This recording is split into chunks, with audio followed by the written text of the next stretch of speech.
Então, meus amiguinhos, boa noite, boa noite, boa noite. Vamos retomar o nosso curso que está sendo acompanhado por pelo menos 20 pessoas. Eu posto a aula de relatividade, no outro dia já tem 20 visualizações com mais de 1 hora. No outro dia, de verdade. Como eu sei que vocês não estudam, vocês não fazem nada, não é meus alunos. Então, cara, tá servindo de alguma coisa. Certo? Né? Vamos fazer uma revisão. Portanto, eu tenho que caprichar. Se fosse só para vocês, eu podia fazer de qualquer jeito. Né? Lógico que não. Fazer uma revisãozinha rápida. E eu quero discutir novamente aquele lance que eu ia dar um exemplo que eu achei que era melhor, fui corrigido pelo Vitor Hugo, que eu não estava considerando a questão de velocidade relativa, tá? Então eu quero discutir rapidamente a questão de simultaneidade, e aí eu vou fazer o problema da expansão do 1 mais x elevado a n e discutir por que isso vai ser muito utilizado.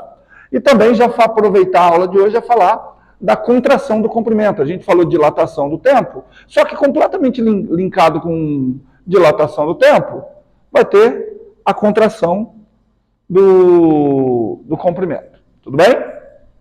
Então, vamos lá. Vamos relembrar que tudo se baseia na questão dos dois postulados da relatividade. Quais são os dois postulados que nós estamos nos baseando? A velocidade da luz independe... Vamos falar bonito. A velocidade da luz independe do referencial. E outro postulado? A física não existe um referencial melhor que outro. Todos os referenciais inerciais são igualmente bons ou igualmente ruins. Uma outra forma de eu entender esse postulado é o seguinte: olha, é impossível, se eu estou no referencial inercial, eu diferenciar por experimentos dentro desse referencial. É impossível diferenciar se esse referencial está... Não, é impossível perceber que ele está em movimento. Para mim, ele vai estar em repouso. Tudo bem? Essa é a lei da inércia mesmo. Tudo bem? Aqui. Portanto, vamos imaginar novamente a situação do nosso queridíssimo trem. E aí eu vou entrar numa discussão que eu acabei confundindo a cabeça de vocês semana passada. Não garanto que eu vou conseguir desconfundir hoje. Mas, se o que vale é a intenção, né? Então vamos lá. Então vamos imaginar o seguinte, ó. Temos aqui um referencial S e aqui o trem é o referencial S'. O meu referencial S' se move com uma velocidade v em relação ao referencial S. Tudo bem? O que acontece? Ele está passando e eu vou colocar duas pessoas. Uma aqui. Eu estou avaliando esse exato instante. Ok? Duas pessoas. Em cima dessa pessoa, existe um detector. Por que eu estou falando que existe um detector? Porque eu vou lançar 2 raios de luz. Como se fossem 2 explosões. 2 bombinhas. Eu estou sem giz. Ah, não. Eu lanço 2 bombinhas. Ok? No instante que essas 2 bombinhas explodem, elas vão deixar marcas no chão. Tá? Esse referencial aqui é esse, tá? Eu só desenhei aqui embaixo para não sobrecarregar desenho. Elas vão deixar 2 bombinhas no chão. Tudo bem? Então, vão ser lançados 2 feixes de luz. Como que vai funcionar isso aqui? Ele vai funcionar assim, ó. Se os 2 feixes de luz chegarem simultâneos, ele vai ficar vermelho. Se um chegar primeiro que o outro, qual que é o único feixe que pode chegar primeiro? Se um chegar primeiro, qual é? O feixe A ou o feixe B? Se for para um deles chegar primeiro, qual é o feixe que deve chegar primeiro? O A. Então, se o feixe A chegar primeiro, ele vai ficar azul. Tudo bem? Se eles chegarem simultâneos, fica vermelho. Tudo bem? Bom, então vamos lá ver quem você quer avaliar primeiro, Mariana? O cara que está no referencial em movimento ou o cara que está em repouso? Então nós vamos começar com o que está em repouso. Porque você começa sempre com o mais difícil. O que acontece? A velocidade da luz é a mesma. Tudo bem? Presta atenção que existem duas coisas que eu quero perguntar e eu não dei essa atenção na aula passada, por isso que eu estou revisando. A simultaneidade, eu quero avaliar duas simultaneidades. A simultaneidade da recepção e a simultaneidade da emissão. Tudo bem? Porque são dois eventos ocorrendo aqui. Ou posso entender até que três. Emissão do A, emissão do B, 4, né? Recepção do A e recepção do B. Mas eu quero avaliar duas simultaneidades. Se a recepção é simultânea e a emissão também é simultânea. O que esse equipamento aqui avalia? A simultaneidade de quem? Da recepção. Tá claro? Então vamos fazer o seguinte, ó. Eu estou postulando, estou falando que isso aconteceu. Esse carinha recebe os dois raios de luz simultaneamente. Então, para ele já percebeu que a recepção foi simultânea. De acordo? Ele percebe que a recepção foi simultânea. Uma vez que a recepção foi simultânea, ele precisa determinar o seguinte, ó, será que a emissão deles foi simultânea? Por isso que eu falei que a hora que ela explode, ela vai deixar uma marca no chão. Como que ele faz para ver se a recepção foi simultânea? Ele vê essa distância, ele vê essa outra distância. Aí ele conclui, ele mede essas distâncias e percebe que essas distâncias são iguais.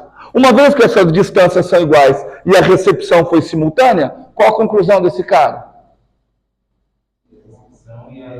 Que a emissão dos dois também foi simultânea. Ok? Portanto, que cor que isso aqui vai ficar? Vermelho. Porque aquilo ali fica vermelho se a emissão for... Se a recepção for simultânea. Então, recepção simultânea, emissão simultânea. Então, ele concluiu que a emissão foi simultânea. Olha como isso difere no de cima. O que acontece? Presta atenção que aqui não está tendo uma soma de velocidades. Tá? Então, assim, não faz sentido eu somar uma velocidade com a velocidade da luz, porque a velocidade relativa é sempre a da luz. Mas o que está acontecendo com esse carinha? Ele está indo ao encontro do raio de luz. Certo? Naquele referencial, ele está indo ao encontro do raio de luz. Então, ele vai receber os dois simultaneamente? Não. Não, sim, porque a velocidade é meio diferente. Mas ele está indo ao encontro. Assim, a velocidade das luzes é a mesma para os dois. Só que essa luz, por isso que eu estou falando, ela tem que percorrer uma distância maior para chegar até ele. Porque ele está se afastando. Essa questão eu não enfatizei na aula passada. Está claro para vocês? Tudo bem? Então, aparentemente, qual é a percepção dele? Qual que vai chegar primeiro? O raio advindo de A ou o raio advindo de B? A de A. Mas, que cor que está o negocinho? Mas quando que o negocinho fica vermelho? Quando a recepção é simultânea.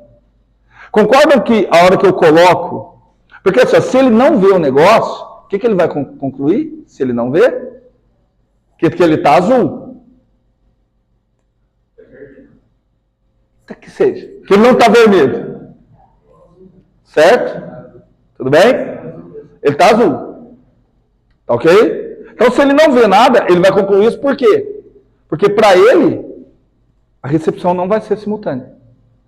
Aparentemente. Só que você vai lá e confere e você vê que está vermelho. Conclusão. Para os dois a recepção foi simultânea. Porque isso foi. Agora a conclusão eu quero com vocês. É o que eu falei. Isso é a conclusão que ele teria se ele fosse pensar. Como isso daqui está vermelho, se ele fosse pensar, não foi realizado. Aliás, essa experiência é impossível de ser realizada. Mas como isso daqui está vermelho, qual a conclusão que vocês tiram? Que a recepção foi simultânea. Nos dois referenciais. Como é possível? A recepção. Lá dentro, a velocidade da luz vai ser a mesma dos dois lados, a distância também vai ser a mesma, porque o caminho. Mas o que eu estou falando é o seguinte: o teu raciocínio está correto se olhando só para dentro. É que, olhando para os dois simultaneamente, é impossível que os dois simultaneamente tenham essa mesma percepção. Porque um está em movimento. Em um, a luz advinda de A percorre uma distância menor. Cara, é assim, eu sei que está dando um bugzinho na cabeça de vocês, mas a resposta é mais óbvia do que parece. Então, eu estou garantindo, cara, ficou vermelho, a recepção foi simultânea nos dois referenciais. Qual a única conclusão possível? Que o quê? Que a emissão não foi simultânea. Se a recepção foi simultânea, então ele precisou lançar isso aqui primeiro. Porque aqui tem uma distância maior para percorrer. Para o de fora é simultâneo. Para o de dentro não. É isso que esse experimento mostra. Para o Newton, a simultaneidade era uma questão absoluta, independia do referencial. Mas aí, de dentro, a emissão não vai ser simultânea. Não. Para o de dentro, esse daqui, devido ao movimento dele, porque assim, vamos pensar assim, qual é a única conclusão possível para ele? Mas aí ele não conseguiria detectar que ele está se movendo? Oi? Mas aí ele não conseguiria detectar que ele está se movendo? Ele não percebe. Ele justamente não vai perceber que ele está se movendo, porque ele vai chegar a essa conclusão. Ele perceberia que ele está se movendo se ali desse que cor? Azul. E ele pudesse, de alguma forma, concluir que a emissão dos dois foi simultânea. Aí ele concluiria que ele está se movendo. Ele não consegue concluir se a emissão foi simultânea ou não. Não, ele mesmo não consegue nada. Nós estamos concluindo. Através desse exercício. Certo? Através desse exercício mental. Certo? Concordam que a única coisa que sobrou é olha só, nós que estamos fora, sabendo que esse referencial está em movimento e que a recepção foi simultânea nos dois referenciais, qual a única conclusão possível? Que no referencial que está em movimento, a emissão não pode ter sido simultânea. Aqui, a emissão foi simultânea. A recepção foi simultânea nos dois. Se a emissão foi simultânea, se a recepção, assim, vamos lá. A minha conclusão que a emissão não é simultânea é advinda do fato que a recepção foi. Mas como que você... É isso que eu quero mudar. Como assim? Eles foram lançados ao mesmo tempo, em que referencial? É porque, assim, o que é difícil? Fazer a pergunta, qual a distância que eu estou? Depende. Certo? E isso é muito... Isso já está no inconsciente de vocês. O tempo também. A simultaneidade também tem que entrar. Então, quando você pergunta, as duas coisas aconteceram ao mesmo tempo. Opa! Em que referencial? Tá? Porque agora tempo não é mais uma grandeza absoluta. Então, não é mais uma vez a necessidade de que talvez inserir isso já no ensino médio? Porque você tem mais tempo para trabalhar com esses conceitos? E mexendo na questão. Porque assim, cara, eu garanto para vocês, tá? Vocês podem estar com a impressão que estão entendendo, sei o quê. A hora de pegar exercício, isso vai. No meu ensino médio, aquele física básica, aquele física que é volume único, certo? Nos últimos 2 capítulos, um é para relatividade e outro é para quântica. Então, cara, eu acho assim. É aquela coisa assim, bem surrada.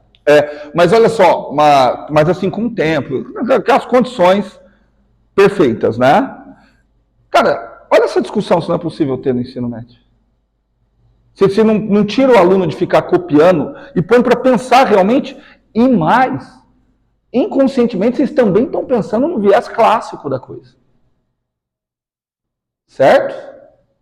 Existe até uma outra discussão dentro da física, até que ponto eu preciso conhecer a física clássica para entender a relatividade e entender a quântica. É uma discussão, nunca nem me arrisquei. Bom, Professor, eu posso pensar um exercício parecido? vamos tentar, vamos ver se faz sentido. Poder você sempre pode. Ele está no trem. O rapaz está no trem. Ele tem um botãozinho que mostra o LED do que ele vê. Se aqui, aí sai 2 lasers no A e B. Do outro lado, tem um carinha também com um botãozinho. Aqui? Isso. Para ver se foi simultâneo ou não. Azul e vermelho. Atrás dele tem um espelho para o carinha ver. Quando aí lança os lasers? Em que momento lança os lasers? Um momento. Isso que não dá. Porque você tem que falar um momento. Porque agora, assim, como é que você localiza um objeto? Posição X, posição Y, posição Z.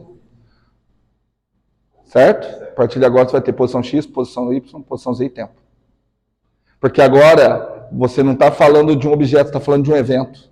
Um evento ele é caracterizado pela posição no espaço e o tempo no referencial. Então não dá para você falar assim, o que você poderia falar assim, olha, os 2 relógios estão sincronizados. Então, num determinado instante que eles estão sincronizados, ocorreu. Tá. Isso ainda é possível. Certo? Só que, como esse aqui está em movimento, o que vai acontecer com o tempo para ele? O tempo vai dilatar. Eu falo tempo, mas é intervalo de tempo. Porque o que a gente viu, uma consequência disso daqui, o que todo mundo confunde, ainda não é a transformada de Lorentz, que a passagem de tempo, num referencial qualquer, é igual a quanto? Opa, delta T0. Calma. Esse delta T0 não é um delta T em um referencial qualquer. Aquele delta 0 é um delta T em que referencial? Qual a definição de tempo próprio? Exato. Então, é a medida no intervalo de tempo de um evento que ocorre na mesma posição naquele referencial. Tudo bem?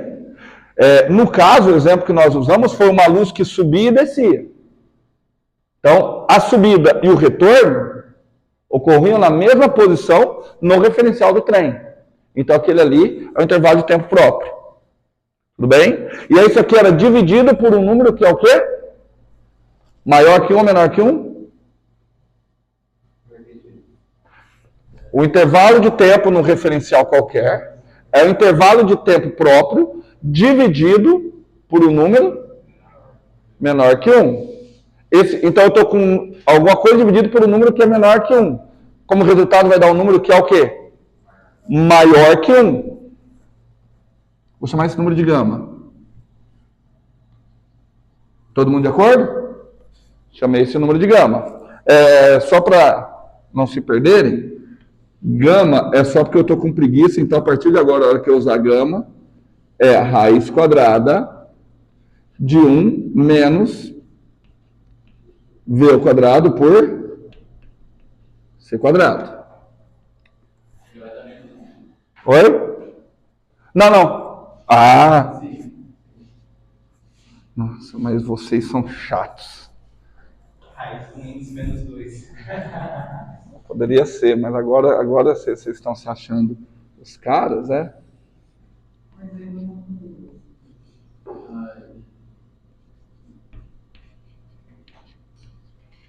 V quadrado, C quadrado.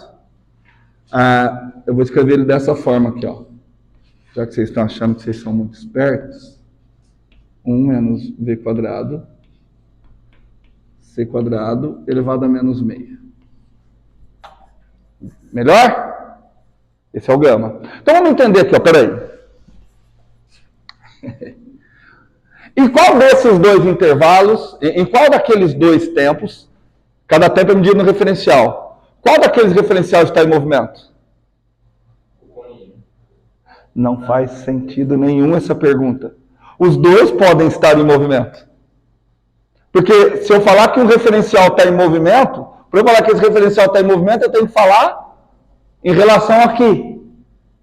Se um referencial tem movimento em relação ao outro. O outro está em movimento em relação a um.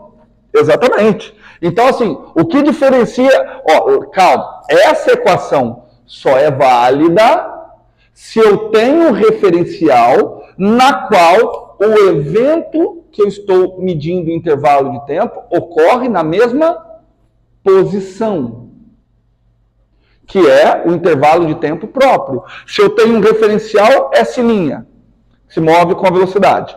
Outro referencial S2', que move com outra velocidade em relação ao terceiro referencial e ocorre um evento. Cara, não existe intervalo de tempo próprio. Aquela equação não vale. Então, eu quero deixar claro o seguinte. Essa equação, ela não é válida se... Calma, o que é isso? Intervalo de tempo de ocorrência de um evento. Só que esse evento tem que ter ocorrido como? Como que tem que ter ocorrido esse evento? Na mesma posição. Eu tenho que ter um referencial em que esses dois eventos que mediam esse intervalo de tempo tenham ocorrido na mesma posição. Então, se eu quiser saber, por exemplo, eu tenho um foguete indo para Marte. Aí eu passo uma velocidade gigantesca. Então, se eu quiser apontar aí no tempo aqui, eu teria que converter o tempo próximo para o... Para eu fazer a comparação. Vamos falar do paradoxo dos gêmeos? Vamos falar do paradoxo dos gêmeos? Coloco duas gêmeas. Certo? Mariana A, Mariana B. Cada uma vai numa nave espacial. Certo? De acordo? As duas vão. A nave A está mais rápida que a nave B. Quando elas voltarem, qual das duas vai estar mais velha? Baseado em que vocês estão falando? Porque quais são os dois eventos que eu preciso? Quais são os dois eventos? Partida. Não, então. Não, para eu ver. Partida e chegada. Ou seja, né, em nenhuma das naves isso ocorre na minha posição. Eu não tenho um intervalo de tempo que eu posso chamar de próprio. Entenderam? Aliás, se você parar para pensar, eu não posso nem avaliar esse exemplo com isso daqui. Porque isso aqui não é relatividade restrita. Porque o que exige da relatividade restrita? E que ele esteja movimentando com velocidade constante. Se ele foi e voltou, ele teve que voltar. Então, assim, já deu uma complicada. Já deu uma complicada. Então, vamos analisar só a ida. Que aí pode. As duas foram para Marte. Tudo bem? As duas foram para Marte. Quando chegar em Marte, qual das duas vai estar mais...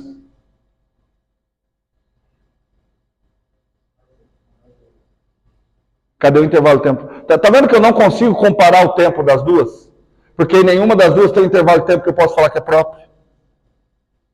Aí o que eu teria que fazer é ver o tempo que a gente imagina que deve calcular o tempo que a gente viveria da Terra. Isso. Converter para o... Exato, você vai ter que achar. Eu vou traduzir porque eu acho que eu vou pôr isso aí na prova. Você vai ter que achar um terceiro referencial que você consegue colocar um intervalo de tempo próprio. Ok? E aí você comparar o tempo nas duas naves nesse intervalo de tempo próprio. De acordo? Tudo bem? Ok? A gente está falando a Terra, mas você precisa de um referencial, você precisa achar os eventos, você achar um referencial que você consiga comparar esse evento. Por exemplo, eu quero saber quanto tempo que a nave demorou para chegar em Marte. O que você precisa para saber quanto tempo que a nave demorou para chegar em Marte? A distância, perfeito. Olha o que o Vitor está falando. Para saber o tempo, eu preciso do quê? Distância e velocidade. Só que a hora que você fala distância e velocidade, em relação a quê? A Terra. Então, quem é um referencial comparativo? A Terra. Só que a Terra é o referencial na qual eu vou ter um intervalo de tempo próprio? Não, aí no caso seria contrariado da Terra. Exato. Porque qual é o evento que eu estou querendo calcular? Qual é o evento? Envelhecimento. Partida da Terra, chegada em Marte. Que o evento não é esse? Partida da Terra, chegada em Marte. Qual é o referencial em que o evento partida da Terra, chegada em Marte ocorre na mesma posição? Dentro da nave. Então, dentro da nave é um intervalo de tempo próprio. E aí até onde a gente vai encontrar o envelhecimento delas. Exato. Captaram? Dentro da nave. Vamos de novo. Dentro da nave para a Terra. Temos aqui uma maravilhosa nave. Certo? Aqui é o referencial da Terra. Mariana, vamos te testar. O referencial da Terra está em repouso ou está em movimento? Era essa que eu... Em relação à nave. Certo? Está em movimento. A nave está... Então, show de bola. Então, aqui está a Terra, aqui está a Mariana. Com seu lindo reloginho. Vamos dar um nome para o reloginho. Nossa, o relógio parece a Mariana. Parece a filha da Mariana. Esse relógio. Certo? Aqui está Marte.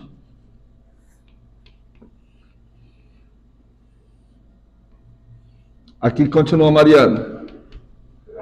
Aqui está o relógio. De acordo? A Mariana está indo com uma certa velocidade.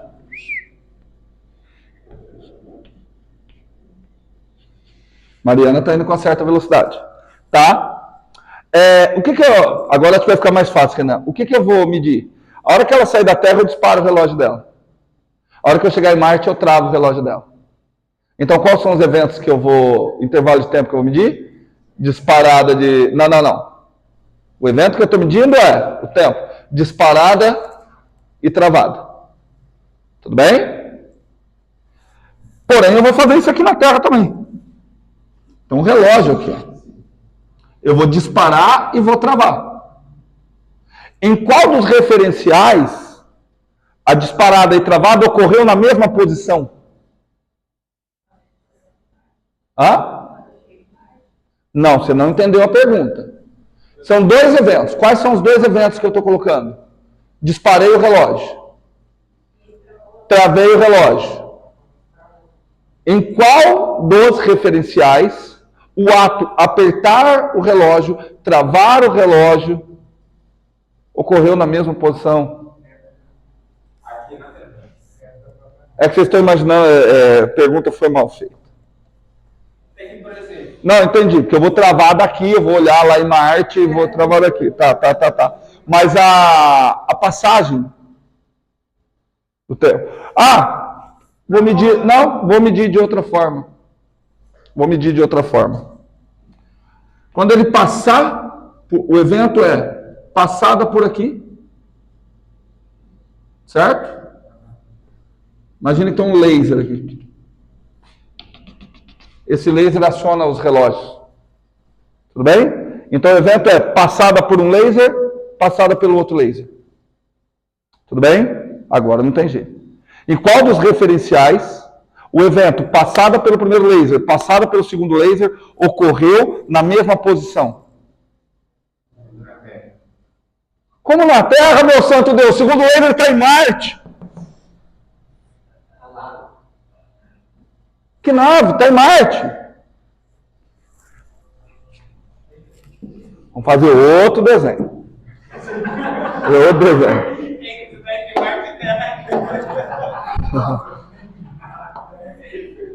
O Victor está em Marte e o Victor na Terra. Não, ó. Vamos imaginar que alguém chegou e criou uma parede de laser na Terra. Um outro carinha, disposto a estudar relatividade, porque está muito difícil, falou assim, vou fazer isso na prática. Vou criar outra parede de laser e mais. Você sabe o que eu acho legal? Você assiste umas aulas de relatividade da Federal Fluminense que tem no YouTube, você olha os comentários, nossa, esse professor é bom, entendeu tudo uma pinóia. Entendeu tudo uma pinóia. O professor fala rápido pra caramba. Ele se comunica muito bem, não tem erro conceitual, não tem nada. Só que não adianta, entendi rapidamente. Não adianta, não entende rapidamente, cara. O teu colega mesmo que está fazendo aí, que já está vendo a desigualdade de Minkowski. Olha aqui, ó. Vou mudar o evento. O evento é passada do bico na nave no laser 1. Quando o bico passa na portinha. Exato. Quem sabe? Não, mas eu gosto que vocês falem se não estão entendendo, gente. Senão não vale a pena. Passada do bico da nave no laser 2.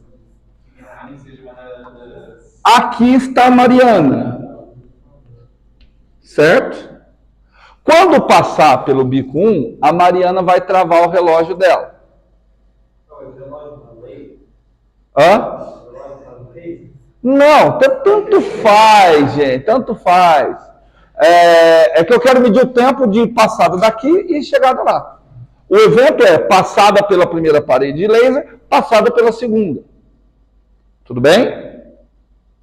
Certo? A Mariana vai fazer isso, então. Então que seja. Tá? A Mariana está aqui com o seu relógio maravilhoso. Vou colocar um relógio quadrado para ver se vocês entendem mais fácil. Vamos lá. Vamos ver. Daqui a pouco eu tenho que desenhar um relógio de estrelinha. Foi o exemplo. Certo? Aqui também vai ter um relógio que eu vou disparar. E a hora que passou por lá, por alguma comunicação, eu travo aquele relógio. Tudo bem?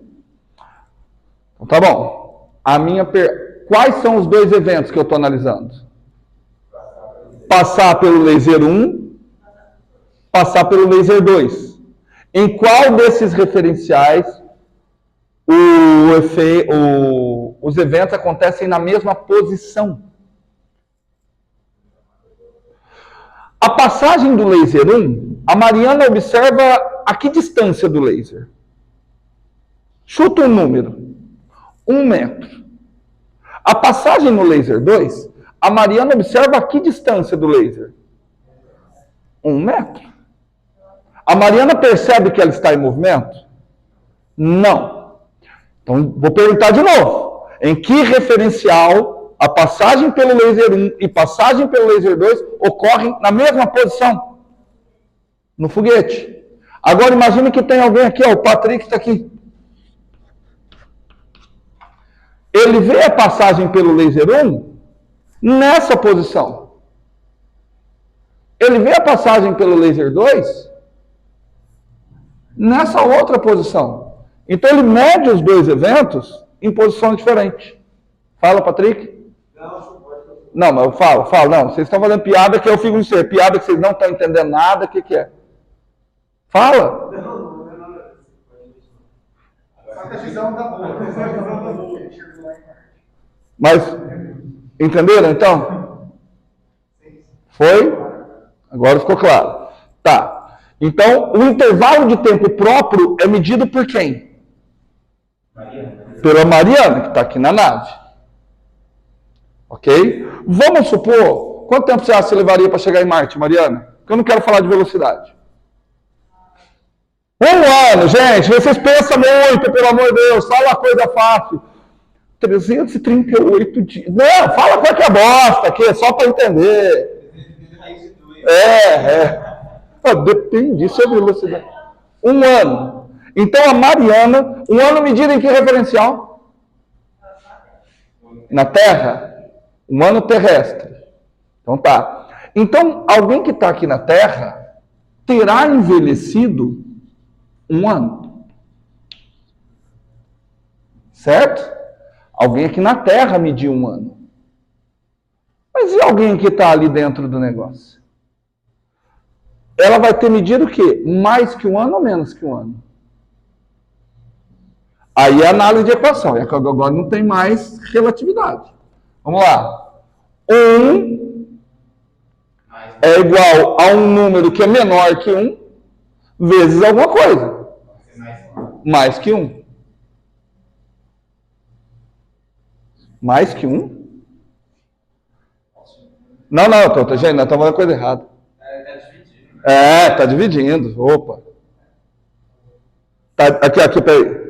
Tá dividindo por um número que é menor que 1. Isso. Que susto. Não, a Mariana envelheceu mais. Não. Ele está dividindo. Isso aqui é uma divisão. Dividindo por um número que é maior que 1. Que é menor que 1. Então esse cara aqui é maior que 1. Entendeu? Todo mundo concorda? Bom, vamos trocar aqui para não complicar, tá? Vamos colocar aqui, ó. Vamos colocar que a viagem na Terra demorou um pouquinho mais. Demorou 2 anos. Certo? Então, esse produto aqui tem que dar o quê? Maior, tem que dar igual a 2. Porque ali é uma igualdade. Certo? Eu sei que o gama é um número que é o quê? Maior que 1. Tudo bem? Então, isso daqui tem que ser o quê? Menor que 2. Para dar 2.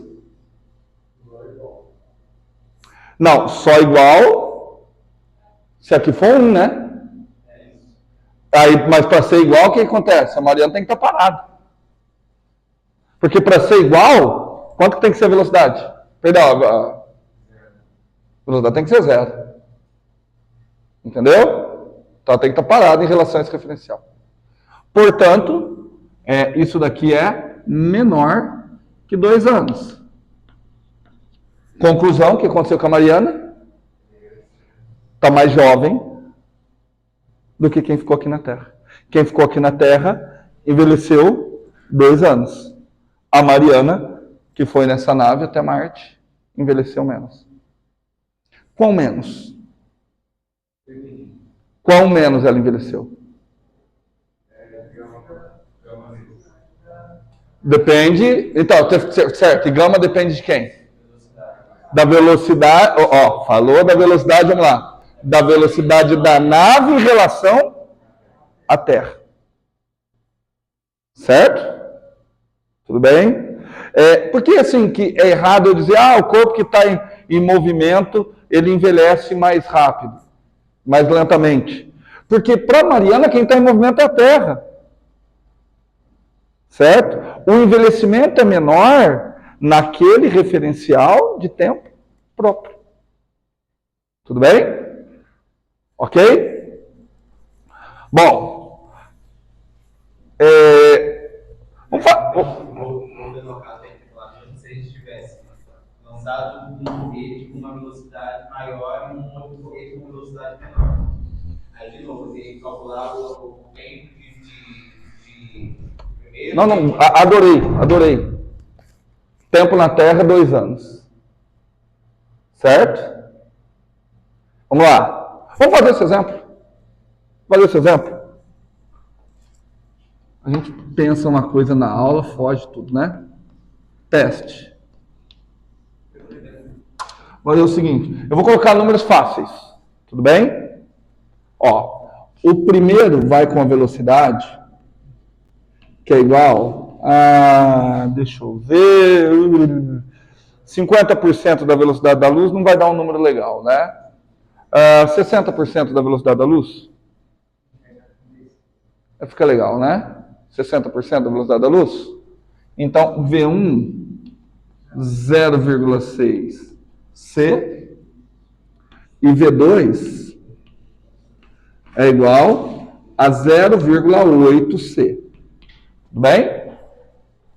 Então, cada um desses vai ter um gama. Oi. Não, eu escolhi. Entendeu? Por quê? Porque eu estou querendo dizer que uma das naves foi nessa velocidade, a outra nave foi nessa velocidade. E aí eu quero comparar o envelhecimento ocorrido nas duas naves. Tudo bem? Tá vendo que eu não tenho equação que eu consigo comparar uma com a outra? Eu não consigo comparar uma com a outra. Tá? Porque nenhuma delas, as duas, aliás, são intervalo de tempo próprio. Então preciso de um terceiro. Tudo bem? Quanto que é o gama dessa daqui? Vamos fazer de cabeça? Eu escolhi esse valor. O gama, 1 menos 0,6 c ao quadrado, 0,6 ao quadrado, c ao quadrado com c ao quadrado, tchau. Então fica 1 menos 0,6 ao quadrado. 0,6 é 0,36. Então o gama é 1 dividido por 0,36. De acordo? 0,6. Ah, não. 1 dividido por 0,8.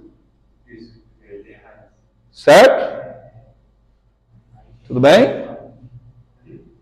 Entendido? O gama é 1 por 0,8. Certo?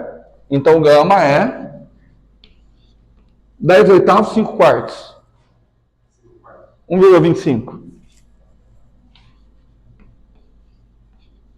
O gama, 1,25. De acordo? Agora vamos ver desse aqui, 0,8. 0,8 ao quadrado, 0,64, o c quadrado, 1 menos 0,64, 0,36. Escolhi números legais, né? Raiz de 0,36, 0,6. Então vai ficar 1 por 0,6, 5 terços. 5 terços? 1,66666. Vou deixar 5 terços. Tudo bem? Gama do... Ah. Fui lá no Intermite na calculadora para poder fazer as contas. Ela chama a única calculadora que até mudou na minha camisa. Nunca mais. Nunca mais, mas quando você for achar a calculadora, nós fizemos tudo de cabeça. Porque eu escolhi números legais. Só para você acompanhar que você perdeu. Ó, v ao quadrado pega ali 0,6. 0,6 ao quadrado, 0,36. 1 menos 0,36, 0,64, 0,8. 1 por 0,8. 10 por 8, 5 por 4, 1,25. Tudo bem? Acarreta que o tempo medido na nave 1, ó, ΔT, é igual gama 1. Quanto que é o gama 1? Ah, não. Não. ΔT. Tá certo. É o gama 1 vezes o tempo próprio na nave 1. Certo? O tempo próprio na nave 1. Agora cabe a nós escolher um número legal para falar. Quer ver? Aqui quanto foi mesmo? 5 quartos? 5 quartos? Eu quero fazer uma comparação legal, tá? Da mesma forma, ΔT. Pô, o ΔT é o mesmo, né? É igual a gama 2. Delta T0, não tem nem sistema a ser feito. Não, posso igualar as duas, mas eu não quero nem isso. Eu quero coisa mais simples. Escolhe um tempo de duração da viagem aí, vai.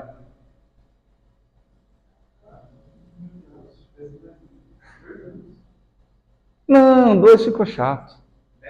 Tá, 2 anos, vai. Então, vamos lá? 2 anos.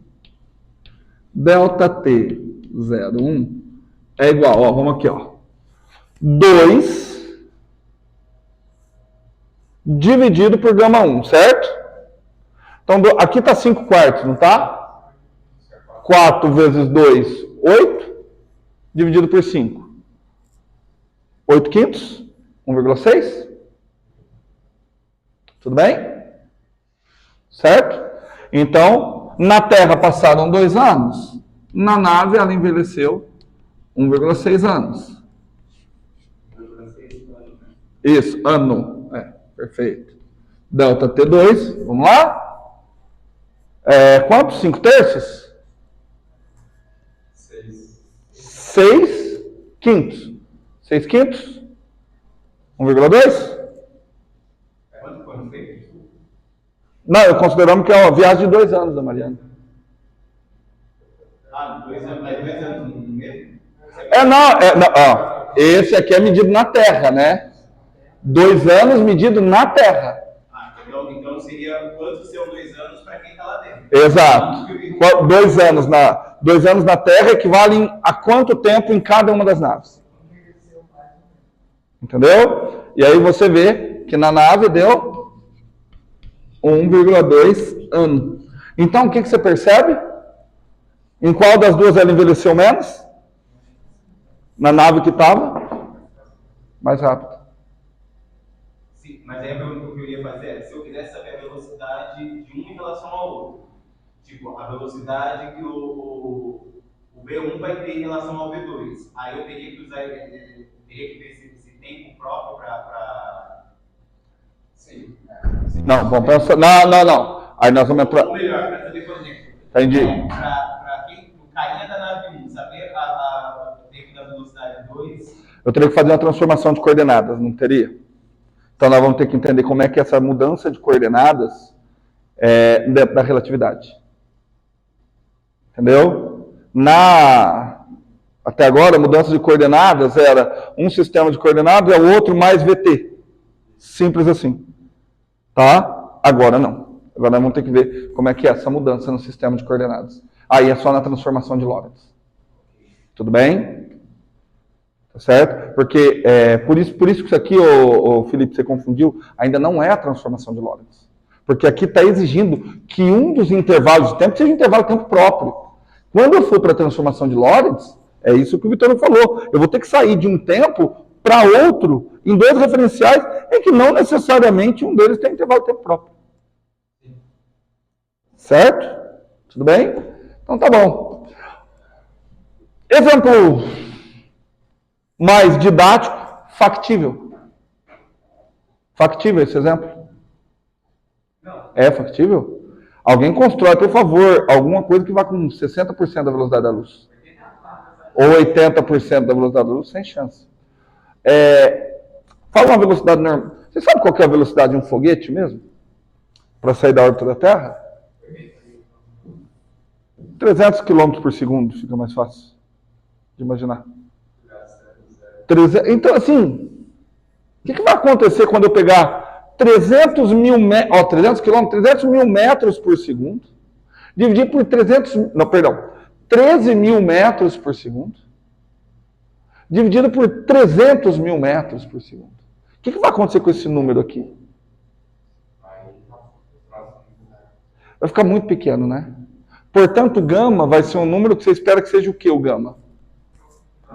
Muito próximo de 1. Entretanto, esses efeitos relativísticos podem ser descartados? Porque o que acontece na realidade é o seguinte, para velocidades próximas aqui na Terra, o que a gente tem? A gente tem que o gama é muito, muito, muito perto de 1. Então, todo intervalo de tempo a gente considera que é igual ao intervalo de tempo próprio e não percebe os efeitos relativísticos. Então, eu vou assim... Isso aqui é uma coisa que vai aparecer demais para a gente. Não necessariamente exercícios, mas quando eu precisar chegar a uma ou outra equação, então eu vou utilizar o restinho do tempo que me sobra. Eu não fiz nada do que eu tinha programado, só deixar claro, para mostrar um negocinho para vocês, como é que a gente pode tratar isso daqui. O que eu tenho aqui? 1 menos um número muito pequeno elevado a uma potência. Prestou detalhe? Se esse número é muito pequeno, ele é muito próximo de quanto? De 0. Então, assim, fazer aquela conta... Imagina assim, vocês terem que ficar fazendo essa conta. Por exemplo, determina um efeito relativístico, comparar o intervalo de tempo que passa na Terra. Na Terra passou 1 hora. Quanto tempo passou em um avião que se move a 300 metros por segundo? Um avião supersônico. Cara, a conta, assim, vocês acham que vai dar muita diferença? Vai dar cagagésimos, né? Aqui é 300 dividido por 300 mil. Não, 300 ao quadrado dividido por 300 mil ao quadrado. Então é legal que a gente faça algumas aproximações. Tá? Para isso, a gente vai usar um negocinho chamado expansão em série de Taylor. Tá? Expansão em série, na realidade, ela não é uma série de Taylor. É uma série de Taylor, mas em torno do ponto zero. A série de Taylor ela é definida em torno de qualquer ponto. Como eu quero em torno do ponto zero, eu vou chamar isso aqui de uma série de Maclaurin. É conhecido como série de Maclaurin. Tá certo? Então, eu vou fazer o seguinte, ó. Seja f uma função definida em um domínio real contra domínio real. Só vou fazer uma infinitamente derivável. O que significa esse termo? De maneira bem simples. Infinitamente derivável. Que eu consigo calcular? Infinitas derivadas. Me dá um exemplo de uma função que vocês conhecem que eu consigo calcular infinitas derivadas? Seno, cosseno, exponencial. Tem outras trocentas aí. Querendo ou não, funções polinomiais. Deriva x quadrado. Derivado de x quadrado. Deriva 2x. Deriva. É infinitamente derivável. Consigo calcular. Ah, mas dá zero. E quem falou que não pode? Tá bom? O que acontece? Deixa eu explicar o contexto disso daqui.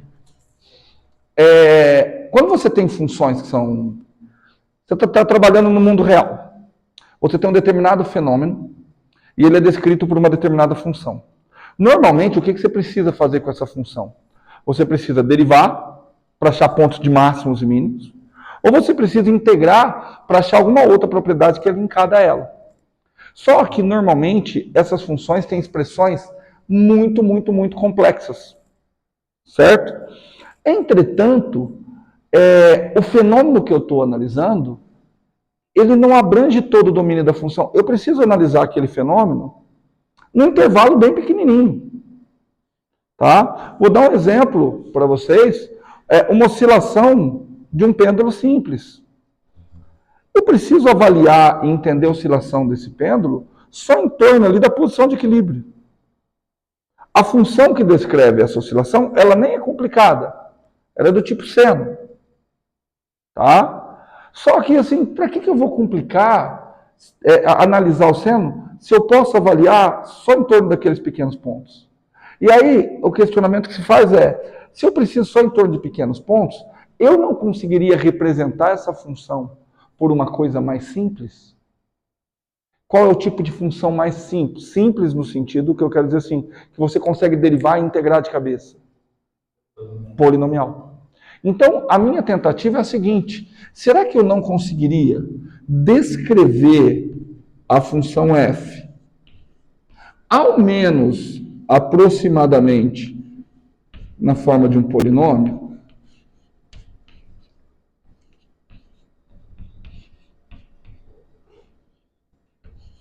X quadrado mais blá blá blá. Será que eu não conseguiria escrever ela na forma de um polinômio? Bom, se eu falar sim, conseguiria, o que você tem que falar? Você tem que falar quais seriam os coeficientes desse polinômio. Tudo bem? E aí você tem que agora me falar o seguinte: em torno de qual ponto você quer descrever? Olha, eu não sei vocês, no meu caso eu estou interessadíssimo em descrever ela em torno do zero. Tudo bem? Então eu vou utilizar o fato que eu quero descrever essa função em torno do zero para achar esses coeficientes. Por exemplo, esse primeiro coeficiente, eu já sei quanto que é. Basta eu calcular a f de zero. Esse é o meu primeiro coeficiente. Certo? Porque se eu colocar zero aqui, eu anulo todo mundo.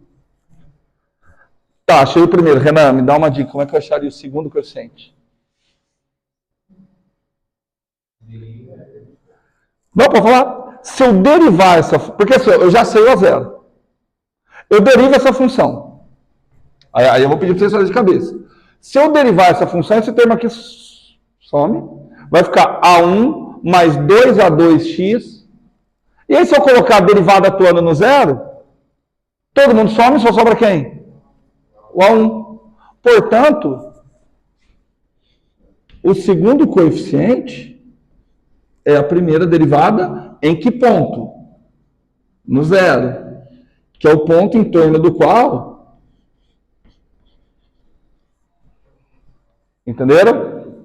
Agora que você pegou a manha, como é que eu vou achar o terceiro coeficiente? Derivada segunda, mas aí agora já começa a dar um pepininho. Ô, Renan, tem que ter cuidado.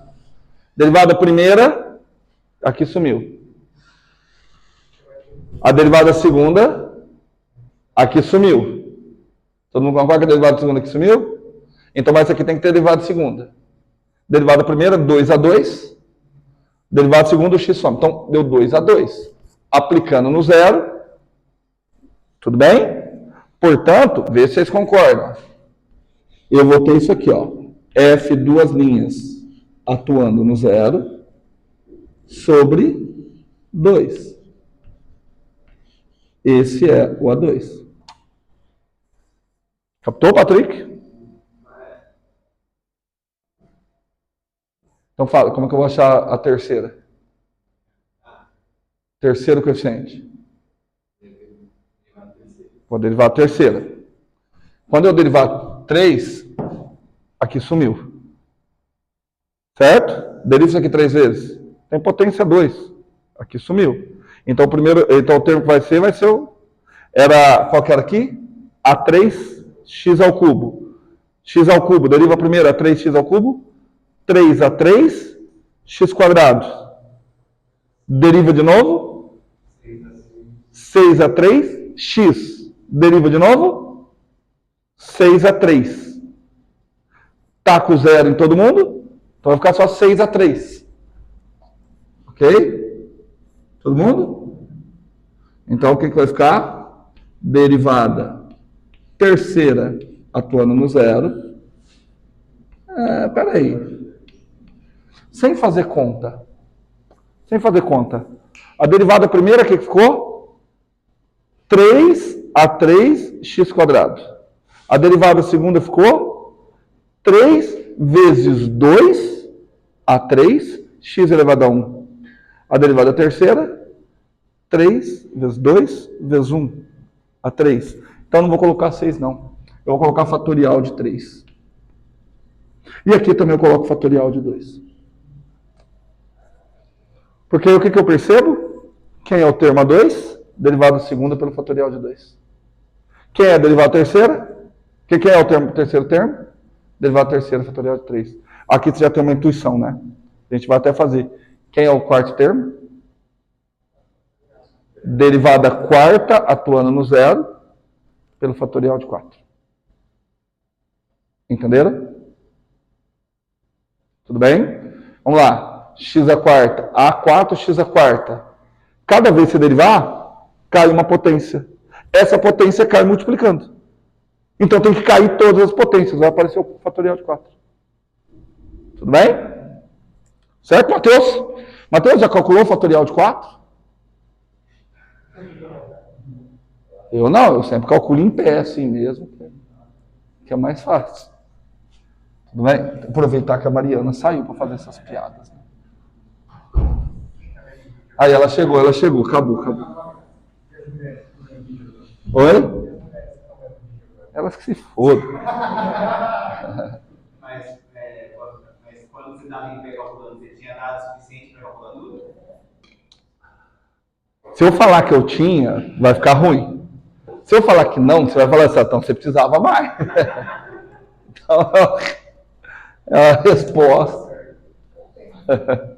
Eu tenho. Olha lá. Então, assim, a gente já tem um esquema. Deixa eu ver que horas são.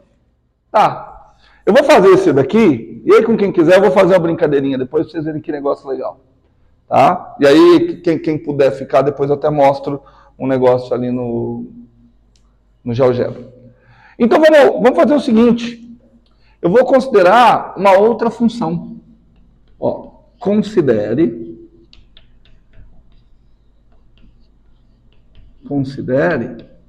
essa função aqui, ó. F de x. Eu quero uma função com essa cara aqui, ó. Com a cara do gama. Tá certo? Essa função com a cara do gama. Qual é a cara do gama? 1 menos um número muito pequeno.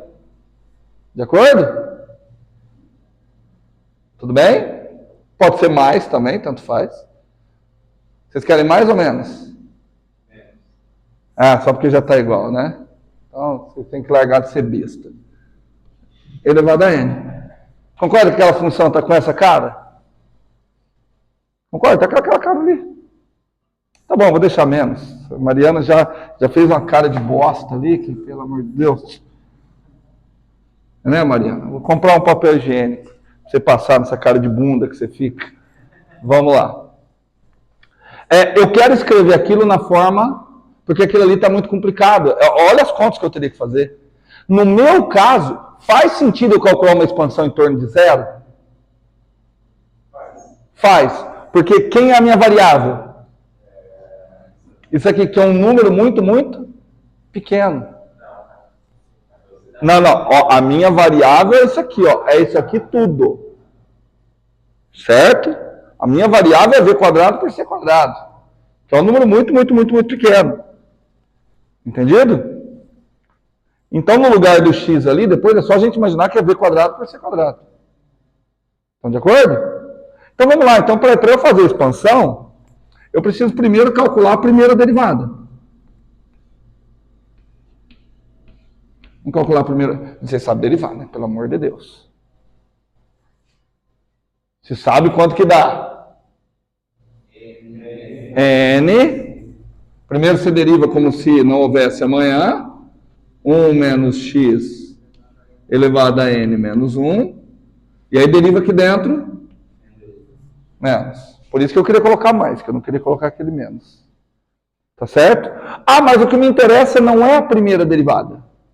O que me interessa é a primeira derivada atuando no zero. Quanto é a primeira derivada atuando no zero? Só no lugar do x colocar zero. Quanto que dá? Menos n. Só dá menos n. Certo? Olha que legal. Menos n. Quer pegar o segundo termo? Eu nem vou pegar o segundo termo. Vou ficar só no primeiro. Pensa comigo, Renan. Quem é o meu x? É o v quadrado por c quadrado. Isso é um número muito pequeno. Agora pensa v quadrado por c quadrado. Tudo isso elevado ao quadrado. Fica menor ainda. Que seria esse termo aqui, né? Então o que acontece com esse termo aqui? Ele é muito menor quando comparado a esse. Entenderam? Então nem vou considerar, ó, você sai fora. Portanto, olha só, eu tenho a liberdade de escrever que f de x é aproximadamente quanto? A0.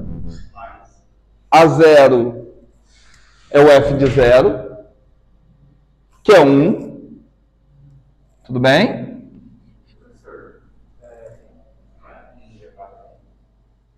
e aqui menos n elevado a n. Não entendi nada, Felipe. A exponencial de menos 1, tem que continuar? Porque ali você não colocou. Eu não coloquei o x igual a 0? Isso. Não vai ficar 1? Isso. 1 elevado a qualquer coisa? 1. É que eu pensei em fazer. Tá. Entendeu? Tá. 1 elevado a qualquer coisa, 1. Tudo bem? Então, vamos voltar aqui. F de 0 mais A1, mais o meu A1 menos N, vezes X. Essa é a aproximação que nós faremos um monte de vezes. Está justificado aí para vocês. Oi? Assim, Não, dá para fazer por indução. Não, mas se ele faz por indução, ele faz com K. assim, se ele faz por indução, não vale para essa. Porque se ele faz por indução, a indução só vale para número natural. Se o n for um expoente natural. Ele faz com K. Sim, então aí você não pode aplicar aqui. Aqui o n não é natural. Ou o expoente. Certo? Tudo bem? Entendido? Portanto, olha só. Olha o que eu posso... ali, quem que vai entrar no lugar do n? Não, no lugar do n vai entrar o menos meio. Exato, expoente. Então ali vai ficar 1 mais meio x. Quem que entra no lugar de x? Não, v quadrado por c quadrado. Certo? Portanto, isso daqui, eu posso dizer que isso aqui é aproximadamente 1 mais meio x ao quadrado, ou porque x ao quadrado, v quadrado por c quadrado. Tudo bem? E aí você vê assim, se eu pegasse os próximos termos, tá bom? Tudo bem? Agora, olha que negócio assim, bem interessante. Eu vou manter isso aqui. Aí aqui agora já não é mais relatividade. Vamos pegar a função exponencial de x. Vamos lá. E vamos aproximar. Eu estou colocando igual, mas o correto mesmo seria o aproximado. Dá uma olhada, Renan. Eu quero escrever ela dessa forma. Então eu preciso do mesmo primeiro coeficiente. O primeiro coeficiente é ela atuando em 0. Quanto que dá ela atuando em 0? 1. Mais. Aqui fica fácil, né? Segundo coeficiente é a derivada dela atuando em 0. Quanto que dá a derivada dela? Em 0? 1 também. Então é 1 vezes x. X. 1. Mais. Terceira derivada, a segunda derivada atuando em 0. 1, porque eu vou derivando ela sempre 0. Certo? X ao quadrado sobre fatorial de 2. Já percebeu uma lei de formação? X ao cubo, fatorial de 3, mais x à quarta, fatorial de 4. Vai embora.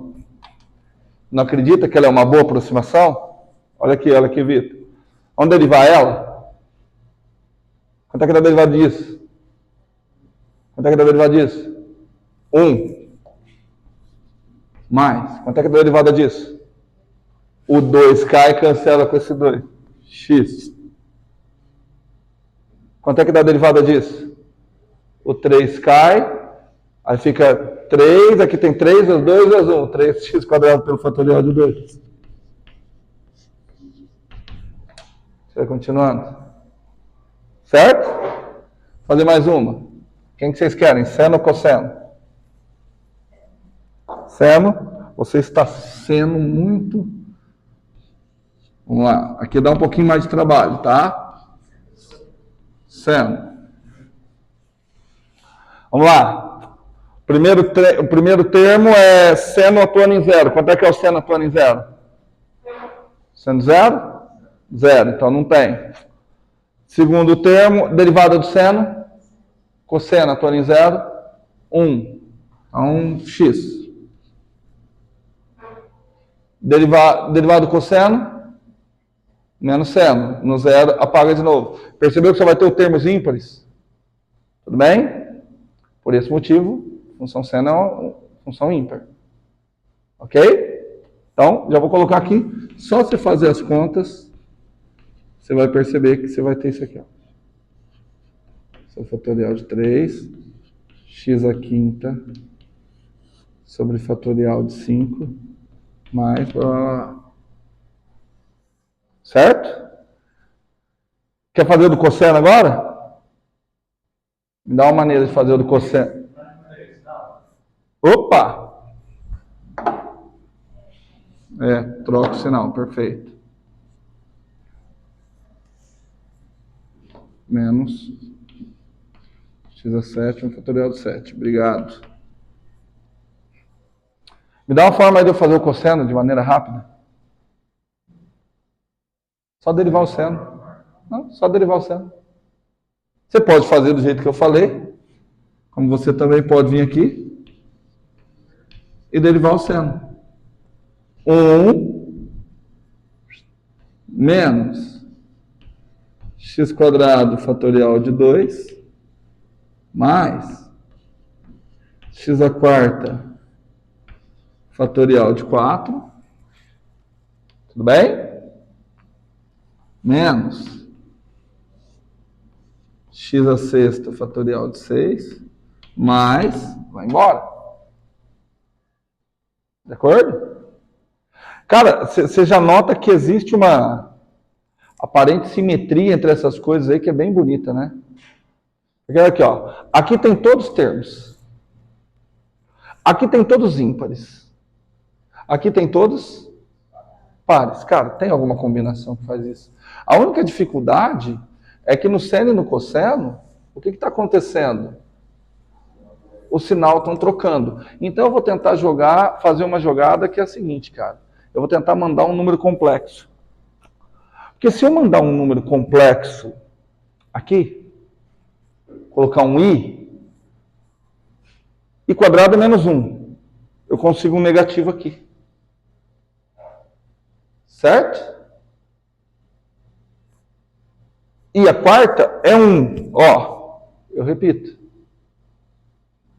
Ok? Tudo bem?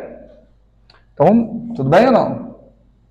Então, vamos tentar calcular a exponencial de i θ. Não, mas aqui você não precisa, só precisa saber o i. Que o i quadrado é menos 1, i ao cubo, só precisa saber disso. Tá certo? Vamos lá. Ó, 1. Eu vou fazer o seguinte, eu vou pegar só os termos de ordem par primeiro, tudo bem? Então, no lugar do x, eu tenho que pôr i θ. Então, aqui vai ficar 1. Aqui, eu vou colocar i θ. I quadrado menos 1. Vai ficar só menos θ ao quadrado sobre fatorial de 2. Certo? Vamos para o quarto. O quarto vai ser i a quarta. E a quarta é 1 de novo. Mais θ quarta fatorial de 4. Também já perceberam, né? Uma lei de reação. Uma relação, né? Menos θ sexta fatorial de 6. Vou fechar aqui os termos de ordem par. Só que eu também preciso computar os termos de ordem ímpar.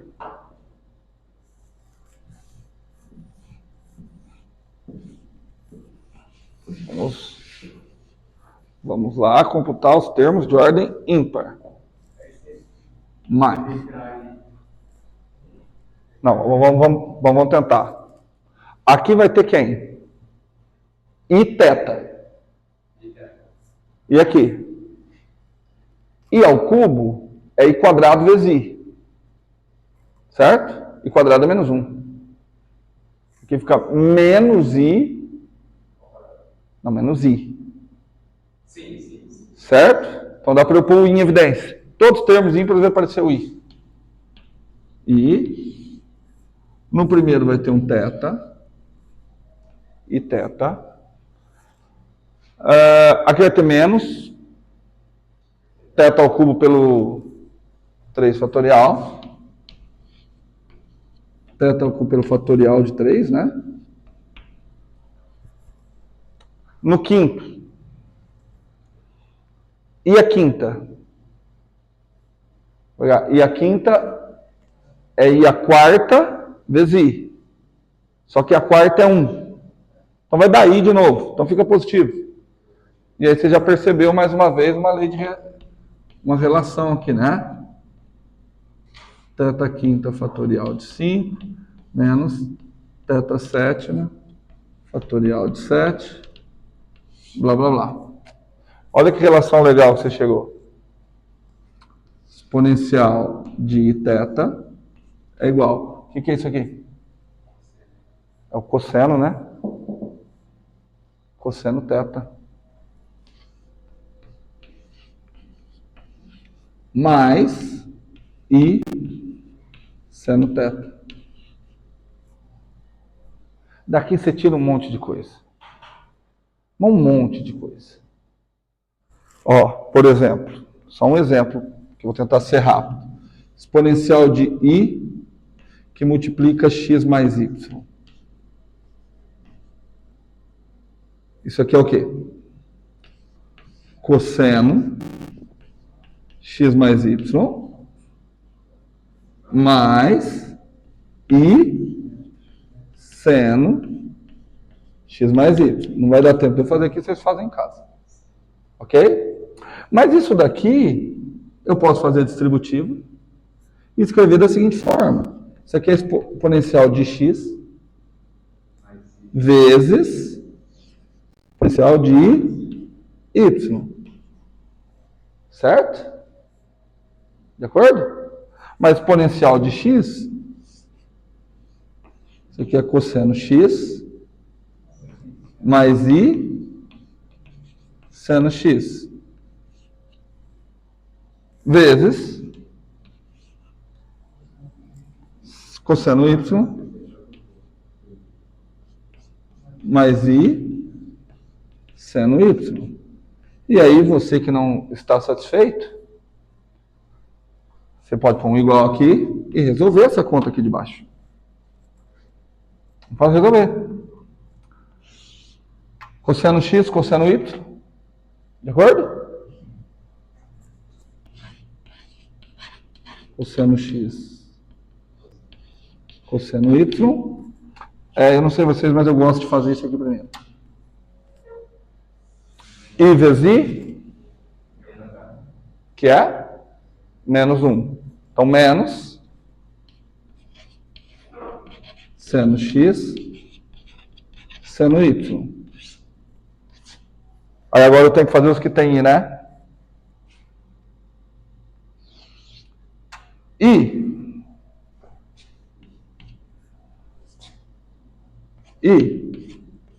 seno x cosseno y mais agora qual que está faltando? I seno x cosseno y e seno y cosseno x.